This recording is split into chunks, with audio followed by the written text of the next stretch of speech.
Hi, Ella. Thank you so much for coming on the Foghorn Podcast. Hey, thank you. Thank you for having me. It's so nice to see you after all this time. So, what would you like to share today?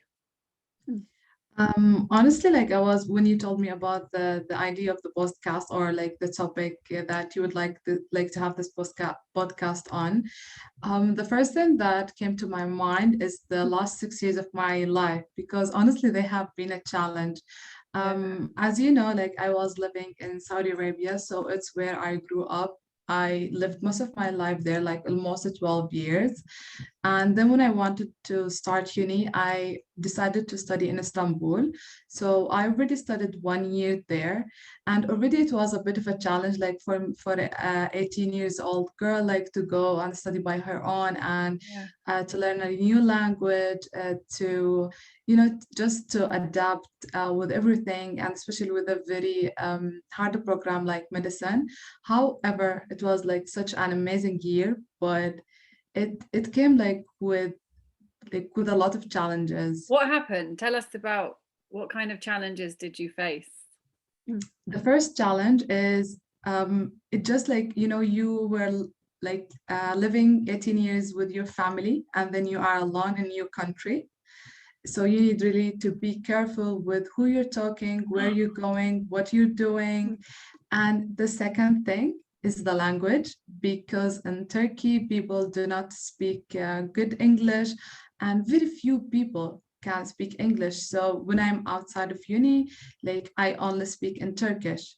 So Wow. learning the language and just getting like communicating with other people at the beginning, it was a challenge, but then I don't know, just because I loved it there so much and I loved the language, so I spoke Turkish very fast. Yeah.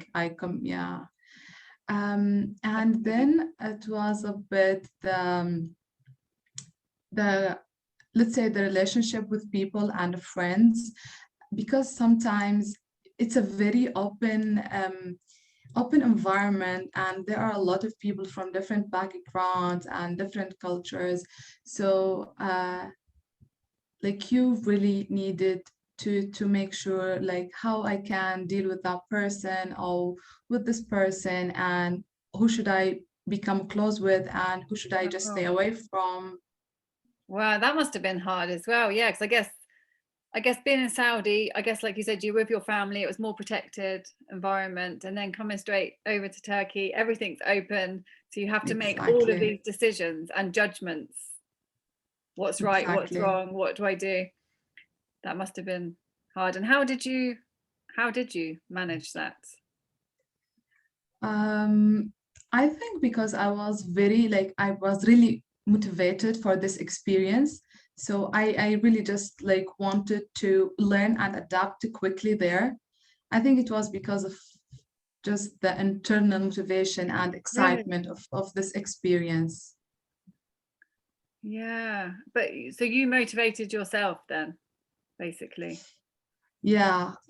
I think I was like even motivated before I went there. And then when I went there, like you just, especially like the first night, when you sleep with all your family, and like those, the first few nights were the hardest because you really needed to make yourself concentrate on like, no, this is what I want, this is what I chose Oh, now.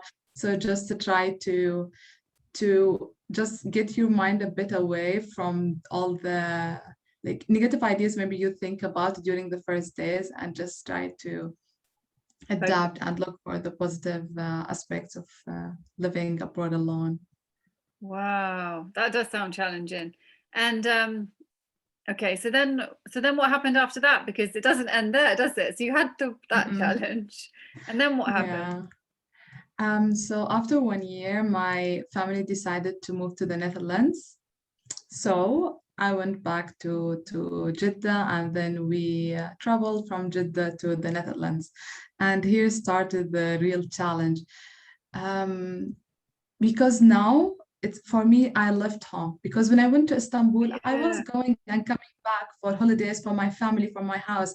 But now all of my family moved to the Netherlands. So now I left my home. I left Jeddah. Like I'm not going back there anymore. So Yeah. uh, the first year was really the hardest, like dealing with all the paperwork that was needed.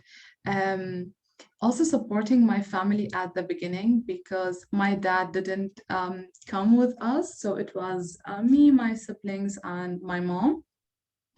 And my mom is a very responsible person, however she doesn't speak English. Mm.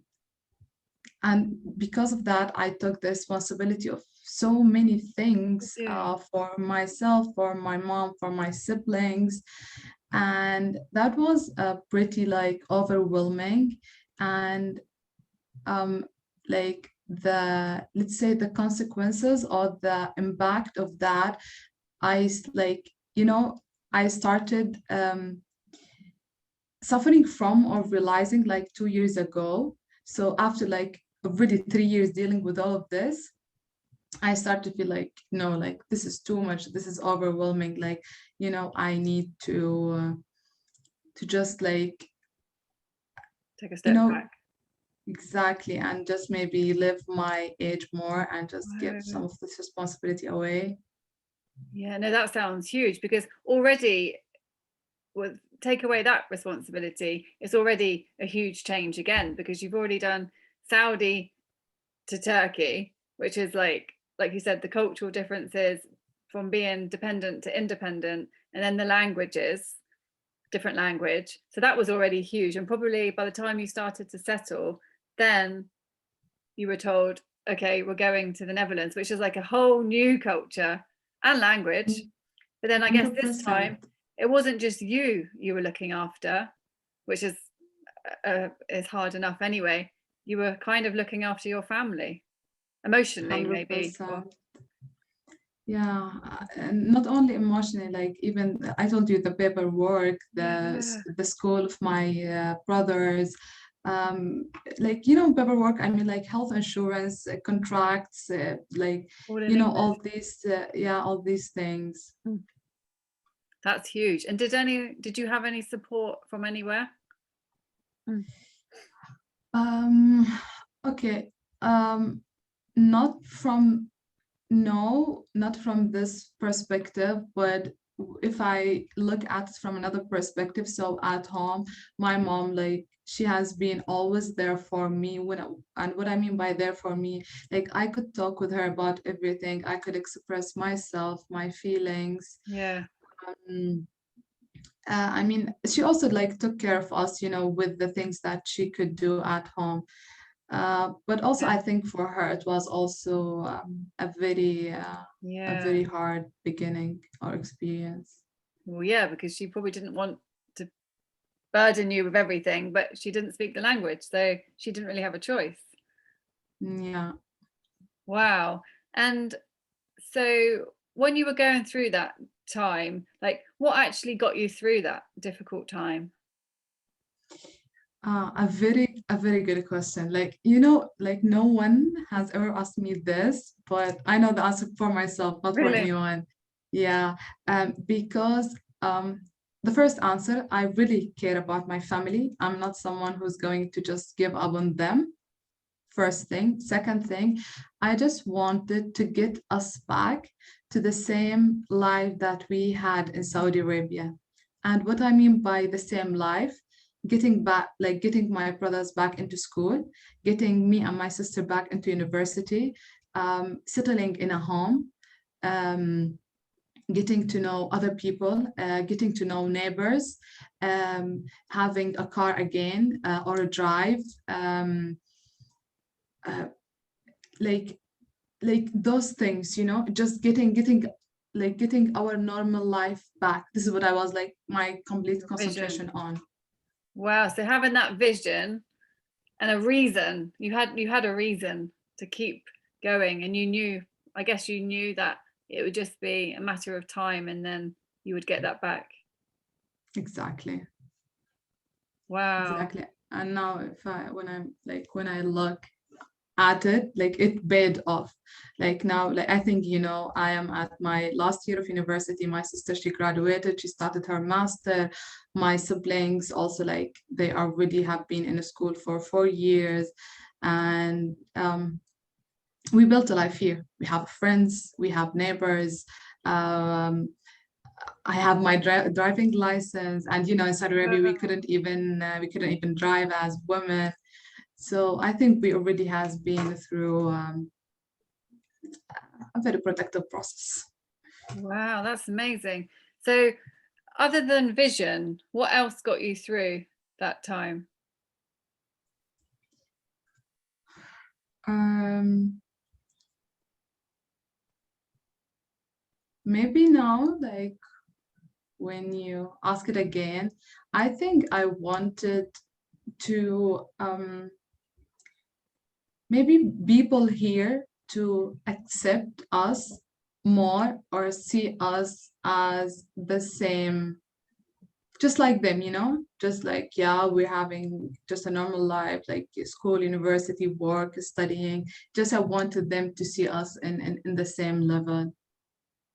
Oh, wow. So you felt like you weren't at the same level then when you arrived? At the beginning, no, no, like you know how when you move to a new country, like no. I guess you feel like out of place and Yeah, also the people, also the people here, like, um, it's not everyone. I don't want to be racist. I don't want to generalize, but sometimes some people they look at people from the Middle East or people from a specific religious background a bit with underestimation, or not underestimation, but still they got the stereotype image from the media. So at the beginning, like I felt kind of I want to prove them the opposite, or not the oh, opposite, just the real, like the reality. uh, It's not what you see in the media. oh wow. So you felt like you had to prove yourself. Wow, no, it sounds fascinating. Like, and what about at university? Did you get support you needed at university with this move? Like, was there anybody who helped you, or what do you wish anyone could have done at university? Or Do you mean like from my family side or from whose side exactly? from like your teachers, or yeah. Okay, so at the beginning, I would say I did not get a lot of support because some people who I went to get some advice, like on starting at uni, they tried to push me away from the university level and like try to push me more towards the practical level, or like not the university level of education. And what I wanted to do is the university level of education. So at some point, I stopped asking any any of these people for help, and then I started the process for myself. So the first process, which is like getting like do the evaluation of your certificate, doing the required Oh, exams and courses, the language test, all of these things. Um, I would say they were the challenge for me because I wanted to prove for those people that I could do them because they did not believe I could do them. But then when I started at uni, so when like let's say from my first day at university, my teachers are amazing. I have all the support that I need. But oh, before that, no, that wasn't the case. wow. So you kind of, once you got in, everything was there, but getting in, you had to do it all by yourself. Yep, How did all you by find out? myself. How did you find out what to do? Just online and things? Online, asking people, even those people that I told you about, that they tried to push me into the other directions, the practical directions. um they would say the information. It's not that they like Did it? try to Yeah. hide the information, but it just they tried to convince me that I could not do it. It's hard. Because why? Because of your language, or No, not because of my language. I mean, I'm studying in English. I'm not studying in Dutch. And even if I'm studying in oh, Dutch, I already have the B2 level. wow. But yeah, but no, it's just because. I told you again, it's just the background. Like I'm from the Middle East, I'm a Muslim, I'm wearing a headscarf, so probably my mind maybe is not enough for the university Really? level. Do you think that that's why? It's not, I think, it's what Really? it was, the reason. Wow. Yeah. Wow. That's I don't know what to say to that. Yeah, because that's so sounds so wrong. Yeah, it did. It did. But once I got to uni, so I told you it's my third year, like I treated exactly as any other European Okay. students or Okay. sometimes better. But because I proved that I could do it. And even in classes, Yeah. I proved that I could be even better than other like students. Do you think so? Then maybe I guess it looks like you, from how they were with you, you've totally used it to fuel your motivation even more. It's like I will prove you wrong. Exactly. 100%. That fueled me. Yes, because in general, I'm a person who doesn't accept anyone telling me I could not do Oh, something. yeah. And especially here in this case, because in what I believe. So if you judge me that I could not do anything because of what I believe or because of my background, then like, no, you can't do this. Wow. So you used it in a positive way. Whereas I guess some people might have been, that could have demotivated some people. They might have given up, you know? I guess, maybe, yeah, I guess. Yeah, not, I don't think everyone has the internal motivation to just go after what they want. Some people need some external Yeah. motivation, and if they do not have it, I can imagine they might give up. Yeah. Yeah. I guess you had your vision as well. Do you think the vision helped again? It did. I really had a vision for, yeah, for myself and my future here. Wow. That's amazing. That's amazing. And so what, I guess you're not the only one going through this.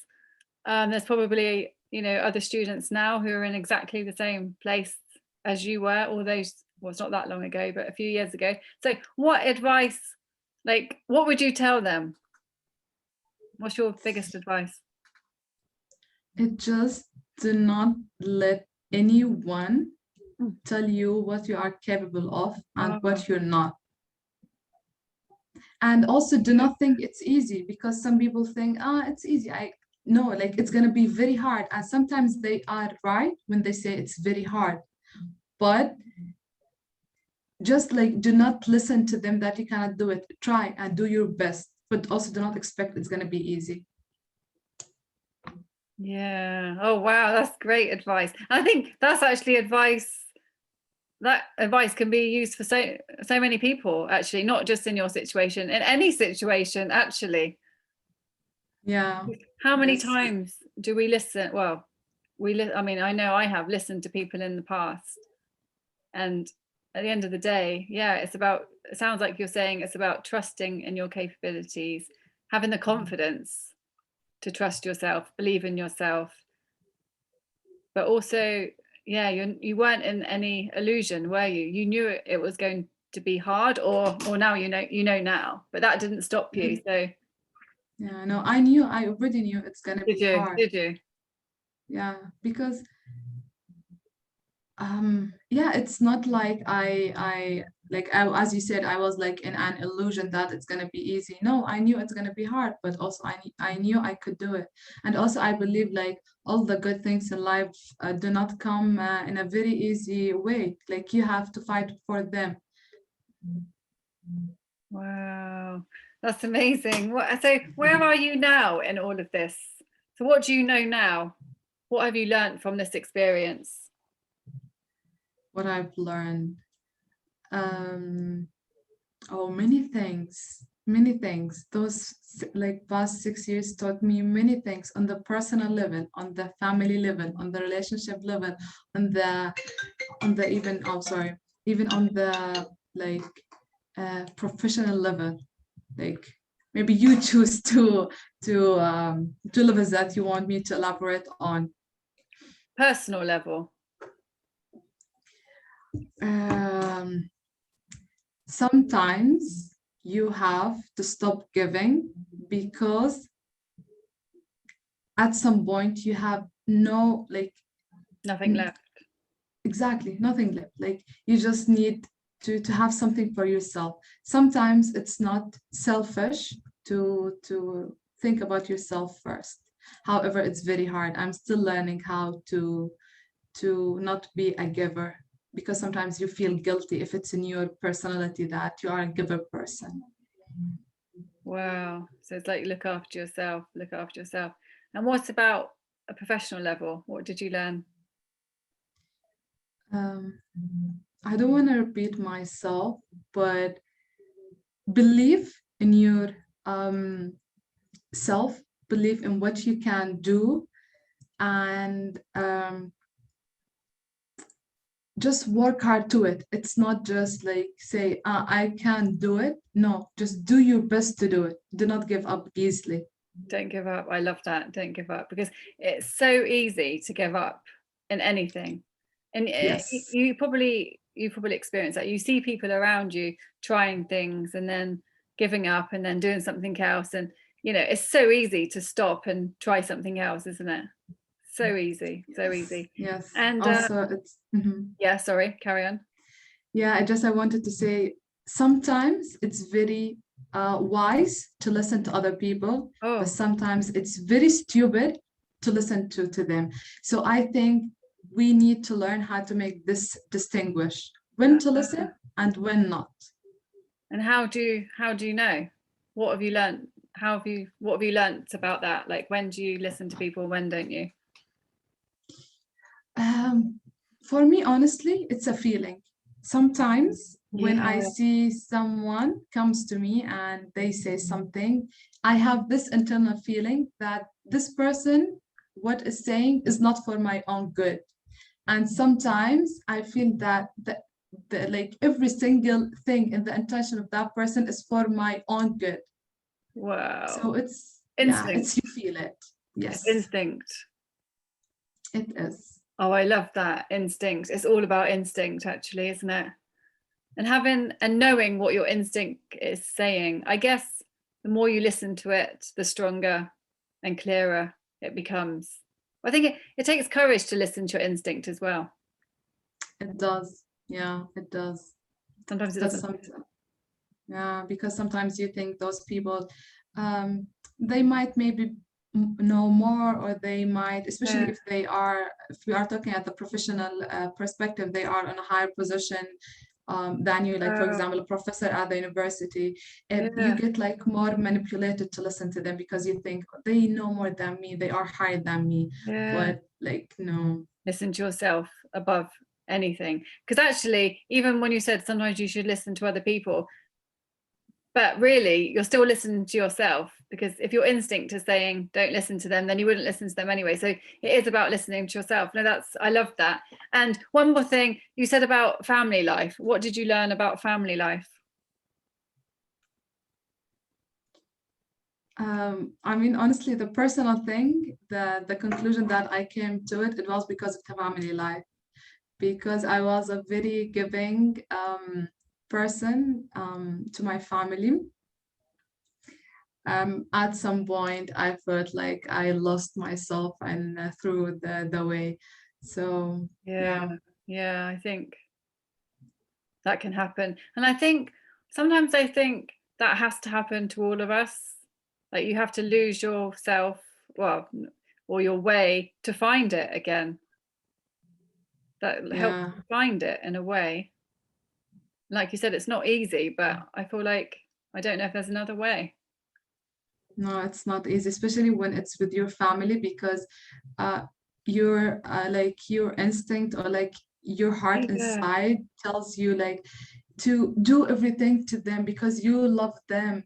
But also, yeah, I think because like we have this way of thinking that if we do not give everything, then we do not love them enough, or we are not good enough to their family. But I think sometimes you have to feel your fullness to be able to give. And sometimes if you're giving exceeded a specific threshold, then yeah, you just lose yourself and you cannot give anymore, or at least you cannot give anymore with love.